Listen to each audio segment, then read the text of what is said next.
ঘরে ঢুকেই আমি নিজেকে শক্ত দেখিয়ে বললাম, দূরত্ব বজায় রাখবে, আমরা শিক্ষক ছাত্র। সে নিঃশব্দে মাথা নেড়ে বিছানার এক প্রান্তে ব্যাগ রাখল। কিন্তু ঝড়ের শব্দ আর ভাঙা জানালা দিয়ে ঢোকা ঠান্ডার সাথে সাথে পরিবেশটা অন্যরকম হয়ে উঠল। আমি ভেজা শাড়ি সামলে তোয়ালে খুঁজছিলাম, তখন আরাফাত বলল, ম্যাম আপনি কাঁপছেন। আমার ভেতরে চমকে উঠল একটা সতর্কতা। তাকে কঠিন গলায় বললাম, চিন্তা করার দরকার নেই। কিন্তু ও হাসল খুব শান্তভাবে, বলল, কখনো কখনো যারা সবচেয়ে শক্ত দেখায় তারা সবচেয়ে বেশি ভীত থাকে। তার এই পর্যবেক্ষণ আমার দুর্বল জায়গায় আঘাত করল। আমি চোখ সরিয়ে নিলাম। তারপর দেখি সে আমাকে চুপচাপ দেখছে, যেন আমার ভিতরটা পড়ে ফেলতে চাইছে। আমি লাইট নিভিয়ে বিছানায় শুয়ে পড়লাম আর তাকে বললাম, তুমি মেঝেতে থাকবে। সে কোনো কথা বলল না, কিন্তু ঠান্ডায় কাঁপতে থাকা শরীরের শব্দ শুনতে পেলাম অন্ধকারেই। মানুষের কাঁপুনি লুকানো যায় না। আমি কম্বলটা মেঝের দিকে এগিয়ে দিলাম আর বললাম, এটুকু নাও। সে কম্বল টেনে নিল, কিন্তু বলল, ম্যাম এখানে খুব ঠান্ডা, আপনি চাইলে আমি জানালার পাশে থাকি, যেন বাতাস আপনার দিকে না আসে। তার এই যত্নের কথার আড়ালে আমি সেই পুরনো দৃষ্টি খুঁজে পেলাম। তবুও নিজেকে বললাম, শান্ত থাকুরি না, এটা শুধু বিপদের রাত, কিছু না। কিন্তু সময় যত এগোচ্ছে নীরবতার ভেতর আমাদের মাঝে দূরত্ব যেন নিজে নিজেই কমে যাচ্ছে। হঠাৎ বজ্রপাতের শব্দে আমি চমকে উঠলাম। পাশে তাকিয়ে দেখি অন্ধকারেও দাঁড়িয়ে, খুব কাছে। আমি শ্বাস আটকে গিয়ে বললাম, কি করছো? সে ধীরে বলল, ভয় পেয়েছেন? আপনি চাইলে আমি দূরে যাই, কিন্তু জানি আপনি একা ভয় পাচ্ছেন। তার কণ্ঠে এমন এক আত্মবিশ্বাস যা ছাত্রের থেকে আশা করা যায় না। মনে হলো সে জানে আমি দুর্বল মুহূর্তে আছি। আমি বললাম, বসো দূরে। সে বসল ঠিক আগের জায়গায়, কিন্তু তার উপস্থিতি যেন ঘরভর্তি হয়ে রইল। আমি অনুভব করলাম কখনো কখনো হুমকি শব্দে নয়, নীরবতাতেই আসে। সে বলল, ম্যাম একটা প্রশ্ন করি, আপনি কখনো কাউকে খুব কাছে চাননি? আমি গলাটা শক্ত করে বললাম, এসব কথা এখন নয়। সে বলল, যদি এখন না হয় তবে কখন? বাইরে ঝড় বাড়ছে, এখানে কেউ নেই, আপনি আর আমি। জীবন কখনো কখনো আমাদের আটকে দেয় এমন জায়গায় যেখানে সত্য লুকিয়ে রাখা যায় না। আপনি সবসময় দূরে থাকেন, কিন্তু আপনার চোখ বলে আপনি একা। আমি তার দিকে তাকালাম। সত্যি কি আমার চোখ এমন কিছু বলে যা আমি স্বীকার করি না? আমি বললাম, সন্ধ্যা পর্যন্ত আমি শুধু শিক্ষক ছিলাম আর তুমি ছাত্র, আজও তাই।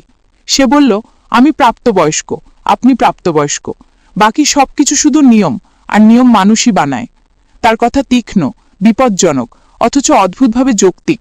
আমি শ্বাস ফেলে বললাম, এখন ঘুমাও। সে একটু নরম স্বরে জিজ্ঞেস করল, আপনি কি আমাকে বিশ্বাস করেন? আমি উত্তর দিলাম, বিশ্বাস আর সতর্কতা একসাথে থাকতে পারে। সে বলল, যদি আমি আপনার কাছে থাকতে চাই, আপনি কি অনুমতি দেবেন? কথাটা শুনে আমার পুরো শরীর থেমে গেল। আমি জানতাম এটাই সেই জায়গা যেখানে সিদ্ধান্ত ভুল হলেই জীবন বদলে যায়। কিন্তু একই সাথে বুঝলাম আমি ভয় পাচ্ছি ঠিকই, তবু এই ভয়টাই হয়তো এতদিন চেপে রাখা অনুভূতির সাক্ষী। আমি কোনো জবাব দিলাম না। নীরবতা আমার অনুভূতির মতোই শোনালো, আর সেই নীরবতা আমার জীবনের প্রথম ভাঙা সীমানার শুরু হয়ে দাঁড়ালো ঠিক সেদিন রাতে। সেই মুহূর্তে আমার নীরবতা যেন ঝড়ের আওয়াজের সঙ্গে মিলেমিশে এমন এক সংকেত হয়ে উঠল যা আমি দিতে চাইনি, কিন্তু অস্বীকারও করতে পারিনি। আরাফাত তাকিয়েছিল গভীর স্থিরতায়, এমন দৃষ্টিতে যা বলে দেয় সে আর ছাত্রের জায়গায় নেই। আমি ঘাড় ঘুরিয়ে বিপরীত দিকে তাকালাম, যেন নিজের সিদ্ধান্তের দায় এড়াতে চাইছি। অথচ বুঝলাম এড়ানো মানেই স্বীকার করা। কিছুক্ষণ পরে ও খুব ধীরে উঠে এলো বিছানার পাশে, কিন্তু কোনো স্পর্শ নয়, শুধু উপস্থিতি, সেই উষ্ণ নিঃশ্বাস যা আমার ঘাড়ের পাশে এসে থামল। আমি চোখ বন্ধ করেই বুঝলাম আমার প্রতিরোধের দেয়ালে ফাটল আরও বড় হচ্ছে। সে নিচু স্বরে বলল, আপনি চাইলে আমি দূরে চলে যাব, আজকের রাত ভুলে যাব, কিন্তু আপনার চোখে যে অনুমতি দেখেছি তা আমার মাথা থেকে যাবে না। তখন আমি অনুভব করলাম সবচেয়ে বড় বিপদ তখনই ঘটে যখন কেউ তোমাকে পুরোপুরি বুঝে ফেলে। আমি বললাম, আরাফাত তুমি কি বুঝতে পারছো এটা কত বড় ভুল? সে বলল, ভুল শুদ্ধ বইয়ের পাতায় ঠিক করা হয়, জীবনের পাতায় নয়। যেন আমার ভেতরের সব যুক্তিকে সে একে একে খণ্ডন করছে। বাইরে বিদ্যুৎ ঝলসে উঠল, আর আমি তার আলোয় দেখলাম আরাফাতের চোখে কোনো তাড়াহুড়ো নেই, আছে শুধু অপেক্ষা। সে এগোবে কিনা তার সিদ্ধান্ত আমার হাতে। এই ক্ষমতা আমাকে আরো কম্পিত করে দিল। আমি বললাম, তুমি যদি সত্যিই আমার অনুমতি ছাড়া কিছু না করো তাহলে বসো একটু দূরে। সে মাথা নেড়ে বলল, আপনার যা চাওয়া আমি তাই করব। 1 মিনিটের জন্য আমি নিজেকে নিরাপদ ভাবলাম, কিন্তু বুঝলাম সবচেয়ে ভয়াবহ ব্যাপার এটাই যে আমাকে আঘাত করার শক্তিও ওর আছে, আর আমাকে সম্মান করার ইচ্ছাও আছে। একসঙ্গে দুটো শক্তি যখন এক মানুষে থাকে তখন মানুষের অনুভূতি সবচেয়ে বেশি নড়বড়ে হয়। আমি শুয়ে আছি, কিন্তু ঘুম আসছে না। সে মেঝেতে শুয়েও চুপ নেই। অন্ধকারে বারবার মনে হচ্ছে আমার দিকে তাকিয়ে আছে। আমি বললাম, আমাকে এভাবে দেখা বন্ধ করো। সে হাসল শান্ত গলায়, বলল, আমি চোখ বন্ধ করলেও আপনার উপস্থিতি টের পাই। তার কথায় আমি ভেতর থেকে কেঁপে উঠলাম, কারণ সেটাই আমি অনুভব করছিলাম তার সম্পর্কে। হঠাৎ সে বলল, আপনি যদি সত্যিই আমাকে দূরে রাখতে চান তাহলে একবার স্পষ্ট করে বলে দিন আপনি আমাকে কোনোভাবেই চান না। কথাটা এত কঠিনভাবে বলল যে আমি সাথে সাথে বলতে পারলাম না। আমার নীরবতা আবার তাকে সাহস দিল। সে বলল, তাহলে আমি ধরে নেব আপনি শুধু নিয়মের কথা ভাবছেন, মন যা চাইছে তা নয়। আমি থেমে যাই নিঃশ্বাস নিয়ে, কারণ সত্যি কথা সেইটাই। মন ক্লান্ত ছিল, ছায়ায় দাঁড়িয়ে একটুখানি উষ্ণতা খুঁজছিল। সে উঠে জানালার পানি বন্ধ করার চেষ্টা করল। ভিজে গেল পুরোপুরি। আমি তোয়ালে এগিয়ে দিলাম। সে তোয়ালে ধরার সময় আমার আঙ্গুল ছুঁয়ে গেল। মুহূর্তটা খুব ছোট ছিল, কিন্তু সেই স্পর্শে আমার শরীরের ভেতর কোথাও আলো জ্বলে উঠল। আমি তোয়ালে ছেড়ে ফিরতে যাচ্ছিলাম, কিন্তু ও হাতটা ধরে ফেলল খুব হালকাভাবে, এমনভাবে ধরে যেন আমার ইচ্ছাই থাকবে কিনা সেটাই মূল। আমি থামলাম, হাত ছাড়াইনি। সে বলল, যদি এখন আপনি পেছনে তাকান আমি আর কিচ্ছু বলবো না, শুধু আপনার চোখ বলবে আমরা কোথায় থামব। আমি জানি এটাই আমার সীমার শেষ ধাপ, যেখান থেকে এগোলেই আর শিক্ষক ছাত্র সম্পর্ক নয়, একজন নারী ও একজন পুরুষের ব্যক্তিগত সত্য শুরু হবে। আমি চোখ বন্ধ করে দাঁড়িয়ে আছি। যদি ফিরি সব বদলে যাবে, যদি না ফিরি কিছুই হবে না। অথচ তবুও মনে হচ্ছে না ফিরলে হয়তো নিজের সঙ্গে প্রতারণা হবে। কতদিন ধরে আমি শক্ত থাকার অভিনয় করেছি, কতদিন ধরে শূন্য বিছানায় ঘুমিয়েছি। সে বলল, রিনা ম্যাম, আপনি ভয় পাচ্ছেন আপনার নিজের ইচ্ছাকে। তার কণ্ঠে এমন আত্মবিশ্বাস ছিল যা আমাকে দুর্বল করছিল। আমি 1 সেকেন্ডের জন্য নিঃশ্বাস থামিয়ে ধীরে ধীরে ঘুরে তাকালাম, আর সেই এক তাকানোতেই আমি সব বলে ফেললাম। কারণ দৃষ্টি সবচেয়ে প্রথম অনুমতি দেয়, আর সেই রাতে আমি প্রথম অনুমতি দিয়েছিলাম, নীরবে, স্পষ্টতায়, স্বীকার করে। আমি যখন তার দিকে ফিরলাম তখন মনে হলো ঝড় থেমে গেছে। শুধু বাইরে নয়, আমার ভেতরেও শব্দ বদলে গেছে। আমি আর শিক্ষক নই, শুধু একজন নারী, যিনি দীর্ঘদিন ধরে নিজের অনুভূতির উপর তালা দিয়ে রেখেছিলেন। তার চোখে আমি নিজের বহুদিনের একাকিত্বের প্রতিফলন দেখলাম, আর সেই এক মুহূর্তে বুঝলাম ইচ্ছা সবসময় নিয়ম মানে না। সে আমার হাত ধরে রেখেছিল, কিন্তু কোনো জোর নেই, শুধু এমন কোমলতা যেন হাত ছাড়ার অধিকার পুরোপুরি আমার। আমি ধীরে ধীরে বসে পড়লাম বিছানায়, আর সে কিছুটা দূরে বসে, এতটা দূরে যে চাইয়ে আমি সেই দূরত্ব বজায় রেখে আবার কঠিন হতে পারতাম। কিন্তু আমি নীরবতা ভাঙলাম না। আমার নিঃশ্বাসের ঘনত্বেই সে সব বুঝে গেল। সে বলল, আপনি জানেন, আমি বহুদিন ধরে আপনাকে লক্ষ্য করি। আপনার হাসির আড়ালে ক্লান্তি দেখি, আপনার চোখের আড়ালে চাপা কান্না দেখি। আপনি কারো ভরসা হতে চান, কিন্তু নিজের জন্য কোনো ভরসা রাখেননি। তার প্রতিটি বাক্য যেন আমার মুখোশ খুলে ফেলছে। আমি বললাম, আমার জীবনটা সহজ না, এই পেশা আমাকে শক্ত থাকতে বাধ্য করে। সে বলল, শক্ত মানুষরাই সবচেয়ে বেশি ভেঙে পড়ে যখন তাদের আর কারো হাত থাকে না ধরার। এখন সেই হাত চাইলে ধরতে পারেন, না চাইলে আমি এক্ষুনি দূরে যাব। কথাগুলো শুনে আমি অনুভব করলাম এ সিদ্ধান্ত শুধু শারীরিক নয়, এটা আবেগেরও, বিশ্বাসেরও। আমি চোখে তাকিয়ে বললাম, তুমি কি নিশ্চিত এটা শুধু আকর্ষণ নয়? সে মৃদু হাসল আর বলল, আমি কখনো আপনাকে শুধু আকর্ষণ হিসেবে দেখিনি। আমি দেখেছি একজন মানুষকে যাকে সবার সামনে শক্ত দেখাতে হয়, কিন্তু একা হলে ভেঙে পড়ে। এই স্বীকারোক্তি আমাকে নরম করে দিল ভেতর থেকে। আমি বললাম, কিন্তু কাল সকালে তুমি আবার হবে ছাত্র, আর আমি শিক্ষক, তখন কি এই রাত থাকবে? সে বলল, আজকের রাত আমরা কোন নামে ডাকব সেটাই ঠিক করবে। আপনি যদি ভয় না পান তাহলে আমি আজ আপনাকে শুধু রিনা বলবো। তার কণ্ঠে ছিল এমন এক মমতা যা আমার বহু বছরের জমে থাকা শূন্যতাকে স্পর্শ করল। বজ্রপাত আবার হলো বাইরে, কিন্তু এবার শব্দটা ভয় না দিয়ে আমাদের কাছে আসার অজুহাত দিল। সে একটু কাছে এগিয়ে এলো, কিন্তু আবারও থেমে গেল, যেন জিজ্ঞেস করছে আমি সত্যিই তা চাই কিনা।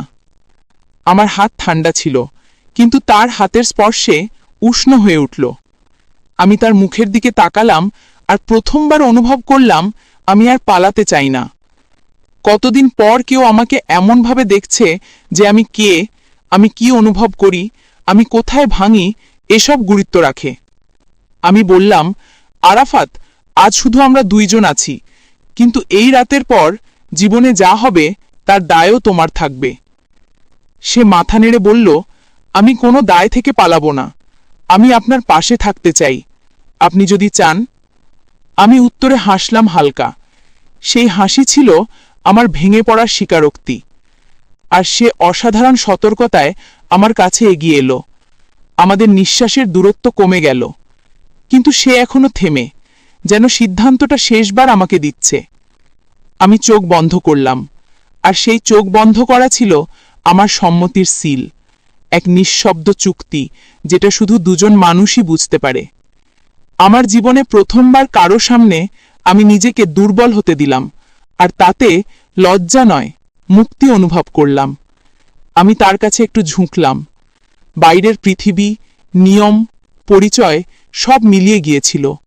শুধু ছিল ঝড়ের রাত আর একটি সিদ্ধান্ত যা আমার জীবনকে নতুন পথে নিয়ে যাবে। আমি বুঝলাম, কখনো কখনো সবচেয়ে বড় বিপ্লব ঘটে আমাদের হৃদয়ের ভেতর, যেখানে আমি আজ প্রথমবার নিদের হয়ে উঠলাম, নিয়মের নয়। আমি বুঝতে পারছিলাম সিদ্ধান্তটা নেওয়ার পর আর ফিরে যাওয়ার পথ থাকে না। আমার চোখ বন্ধ থাকা অবস্থায় শুনছিলাম তার ধীর শ্বাস, সেই উত্তাপ যা একটু একটু করে কাছে আসছে, যেন প্রতিটি ইঞ্চি এগিয়ে আসা আমাকে জিজ্ঞেস করছে আমি সত্যিই প্রস্তুত কিনা। বাইরে ঝড়ের গর্জন থাকলেও ঘরের ভেতর নেমে এসেছিল এক অদ্ভুত নীরবতা, যেখানে শুধু হৃৎস্পন্দনই সত্যি। আমি চোখ খুললাম ধীরে। আরাফাত থেমে আছে, তার মুখে এমন সতর্কতা যেন আমার ভেতরের প্রতিটি দ্বিধা পড়তে পারছে। আমি ফিসফিস করে বললাম, শুধু আজকের জন্য নয়, যা ঘটবে তা কোনো ভান হবে না। সে মাথা নেড়ে বলল, আমি আপনাকে মায়ায় নয়, সত্যিতে চাই। এই কথায় আমার বুকের ভেতর কোথাও সংকোচটা কোমল হয়ে গেল। আমি প্রথমবার তার মুখ ছুঁয়ে দিলাম। এই ছোঁয়া ছিল খুব সামান্য, কিন্তু সেই সামান্য ছোঁয়ায় এতদিনের সীমানা ভেঙে গেল পুরোপুরি। তার চোখে বিস্ময় ও স্বস্তির মিশ্র আলো ফুটে উঠল। সে খুব ধীরে আমার হাতের ওপর হাত রেখে বলল, যদি কখনো মনে হয় আমি ভুল করছি, একবার বলবেন, আমি থেমে যাব। সে আমাকে ভয় নয়, সিদ্ধান্তের স্বাধীনতা দিল। আর মানুষ তখনই কাউকে সত্যি চায় যখন তার স্বাধীনতার প্রতি শ্রদ্ধা রাখে।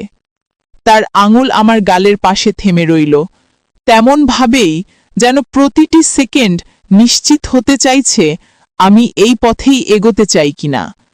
আমি বললাম, তোমাকে থামাতে চাইলে এখনই থামাতাম। সে একটু হাসল, সেই হাসি এত পরিণত যে ভুলে গেলাম সে আমার ছাত্র ছিল কোনোদিন। ও কাছে এসে বসল এমন দূরত্বে যেখানে আর অস্বীকারের সুযোগ নেই, কিন্তু অধিকার নেওয়ার তাড়াও নেই। এই নিঃশব্দ বুঝে শুনে এগোনয় ছিল এক ধরনের বিপজ্জনক আবেদন। আমি নিজের হৃদয়কে বললাম, আর ঢেকে রাখবে না। আমার হাত তার কাঁধে রাখতেই সে চোখ বন্ধ করল, যেন এতদিনের অবদমিত অনুভূতিগুলো একসাথে শ্বাস নিল। তখনই হঠাৎ বিদ্যুতের আলোয় জানালার কাঁচ কেঁপে উঠল। আমি চমকে তার দিকে আরো সরে এলাম, আর সে সেই মুহূর্তটা ধরে নিল। তবুও আবারও জিজ্ঞেস করল, আপনি নিশ্চিত তো? এই প্রশ্নটাই আমাকে শেষবারের মতো নিঃশঙ্ক করে দিল। আমি ধীরে কিন্তু দৃঢ় কণ্ঠে বললাম, আজ আমি সিদ্ধান্ত নিচ্ছি এবং তুমি সেই সিদ্ধান্তের অংশ। আমি তার কাঁধে মাথা রাখতেই মনে হলো ঝড় শুধু বাইরে নয়, ভেতরেও থেমে গেছে। তার হাত আমার পিঠে থেমে থেকেও এক ক্ষুদ্র নড়াচড়া করল। সেই নড়াচড়া ছিল অনুমতির পরের সাহস। আমি তার বুকে মাথা রেখে ভাবলাম, কতদিন ধরে এই উষ্ণতা থেকে নিজেকে বঞ্চিত করেছি। ভয়, নিয়ম, দায়িত্ব, নিজেকে এতটাই শক্ত করে রেখেছিলাম যে ভুলেই গিয়েছিলাম একজন শক্ত মানুষও বিশ্রাম চায়, কারো কাছে ভেঙে পড়ার অধিকার চায়। আর সেই অধিকার আমি আজ আরাফাতকে দিলাম, আমার ইচ্ছে মতো, আমার শর্তে। আমি তার দিকে তাকিয়ে বললাম, কাল যাই হোক, আজকের রাত সত্য। তার চোখে এমন অসীম কোমলতা ফুটে উঠল যা কোনো আকর্ষণ ব্যাখ্যা করতে পারে না। এটা অনুভবের গভীরতা, যেখানে শরীরের আগে মন আত্মসমর্পণ করে। আর সেই রাতে আমি প্রথমবার কারো সামনে নিজেকে পুরোপুরি মানুষ হতে দিলাম, ভুলের ভয় ছাড়া, নিয়মের শৃঙ্খল ছাড়া। কেবল একজন নারী হিসেবে যে কারো দ্বারা চাওয়া হওয়া অনুভূতির ভিতর নিজেকে হারিয়ে দিতে চায়। আর সে ছিল ঠিক সেই মানুষ যে আমার হারিয়ে যাওয়া চাওয়াকে খুঁজে পেয়েছিল নিঃশব্দে। আমি জানতাম সেই রাতের প্রতিটি সেকেন্ড আমাদের সীমানাকে নতুন করে সংজ্ঞায়িত করছে। তার বুকের ওপর মাথা রেখে অনুভব করছিলাম ধীরে ধীরে আরেকটা ঝড় তৈরি হচ্ছে, বাইরে নয়, দুজন মানুষের হৃদয়ের গভীরে। আরাফাত এক হাত দিয়ে আমার চুল সরিয়ে দিল খুব সতর্কভাবে, যেন ছোঁয়া নয়, কোনো অজানো ভাষা। আমি সেই ভাষার প্রতিটি অক্ষর অনুভব করছিলাম চামড়ার ভেতর পর্যন্ত। তার স্পর্শে কোনো তাড়াহুড়ো নেই, বরং এমন ধৈর্য যা বলে দেয় সে জানে রাতটা শুধু আকাঙ্ক্ষার নয়, বিশ্বাসেরও পরীক্ষা। আমি বললাম, তুমি জানো তো এটা সাময়িক আবেগ নয়। সে আমার চোখে তাকিয়ে ধীরে বলল, আবেগ যদি সাময়িক হয়, মানুষ এতদিন লুকিয়ে রাখে না। তার এই এক বাক্যেই আমি বুঝলাম সে শুধু আমাকে চায় না, আমাকে বোঝে। আমার কাছে আসার সাহস তার চোখে অনেক আগেই জন্মেছিল, আমি শুধু আজ তাকে দরজা খুলে দিলাম। তার স্পর্শ আমার হাত বেয়ে ওপরে উঠল, এত ধীরে যে তাতে আগ্রাসন নেই, কিন্তু অস্বীকার করা অসম্ভব। আমি একটু কেঁপে গেলাম, আর সে সেই কম্পনে থেমে গেল। জিজ্ঞেস করল, ভয় পাচ্ছেন? আমি মাথা নাড়িয়ে বললাম, না, শুধু বহুদিন পর অনুভব করছি আমি বেঁচে আছি। সে বলল, তাহলে সেই অনুভূতিকে ভয় পাবেন না। সে এগিয়ে এসে নিকটে থামল, শ্বাসের উষ্ণতা মিলতে লাগলো। আমি নিজেকে ভাবলাম, কত বছর ধরে আমি শুধু নিয়মের খাতায় অস্তিত্ব রেখেছি, অথচ আজ বুঝলাম মানুষ নিয়মে নয়, অনুভবে টিকে থাকে। আমি বললাম, যদি কালকে এই সবকিছুর সামনে দাঁড়াতে না পারি? সে বলল, তবে কালকে আমরা আবার নতুন করে দাঁড়িয়ে যাব, ভয়টাকে সাথে নিয়ে, পলায়ন নয়, সম্মুখে। তার কথায় আমার বুকের ভার হালকা হয়ে গেল। তার আঙুল আমার থুতনির নিচে এসে মাথা তুলে দিল খুব আস্তে, যেন সে চাইছিল আমার চোখেই তার অনুমতি লিখিত থাক। আমার চোখের ভিতর কোনো দ্বিধা ছিল না আর। আমি তার কাঁধের চারপাশে হাত রাখলাম, আর সে আরও কাছে এলো। আমাদের মাঝে বাতাসও জায়গা খুঁজে পেল না। আমি বুঝলাম এই নৈকট্যের কারণ শুধু আকর্ষণ নয়, দুজন মানুষের অনেক দিনের চাপা একাকিত্বের স্বীকারোক্তি। আমি তার গলার কাছে মুখ রাখতেই শুনলাম তার হৃদস্পন্দন দ্রুত হচ্ছে, আর সেই শব্দে আমি নিজেকে নিরাপদ মনে করলাম। এতদিন ভয় ছিল কেউ যদি খুব কাছে আসে তবে আমি ভেঙে পড়ব, কিন্তু সে প্রমাণ করল ভেঙে পড়া মানে বিধ্বস্ত হওয়া নয়, কখনো কখনো ভাঙা জায়গা দিয়েই আলো ঢোকে। আমি চোখ বন্ধ করে বললাম, আজ আমি কোনো অজুহাত চাই না, কোনো নিয়মও না। আজ আমি শুধু রিনা, একজন নারী যে চাওয়া হওয়ার অনুভূতিটা ভুলে গিয়েছিল। আর সে ফিসফিস করল, আপনি শুধু চাওয়া নন, প্রয়োজন। আপনি যদি আমাকে দূরে ঠেলে দিতেন আমি মানতাম, কিন্তু আপনার নীরবতা আমাকে ডাকছে। তার কণ্ঠের সেই গভীরতায় আমি শেষবারের মতো নিজেকে প্রশ্ন করলাম, এ কি ভুল, নাকি বহুদিন পর পাওয়া কোনো সত্য? আর উত্তর পেলাম নিজের ভিতরেই, সত্য। কারণ ভুল হলে হৃদয় এত স্বস্তি দিত না। বাইরে ঝড় আবার ডাকছে প্রচণ্ড শব্দে, কিন্তু আমাদের ভেতরের ঝড় এখন শুধু দুটি মানুষের মাঝে তৈরি করা এক গোপন নিরাপত্তা। আমি তার গালে হাত রেখে বললাম, কাল যাই আসুক, আজকের রাত আমি থামাবো না, এখন আর নয়। আর সে খুব আস্তে আমার কপালে একটি মৃদু স্পর্শ রাখল। সেই স্পর্শে ছিল ঘোষণা, আমরা এখন একই গল্পের দুই পৃষ্ঠা, ভিন্ন অধ্যায় নয় আর। সেই রাত আমাদেরকে শুধু একসাথে শোয়ায়নি, আমাদের মধ্যে যত দিনের অব্যক্ত কাঁপন ছিল সেগুলোকেও সামনে এনে বলেছিল এটাই সত্য। আর আজ আমরা সেই সত্যের পাশে দাঁড়িয়েছি, নিঃশব্দে তবুও সবচেয়ে জোরালোভাবে।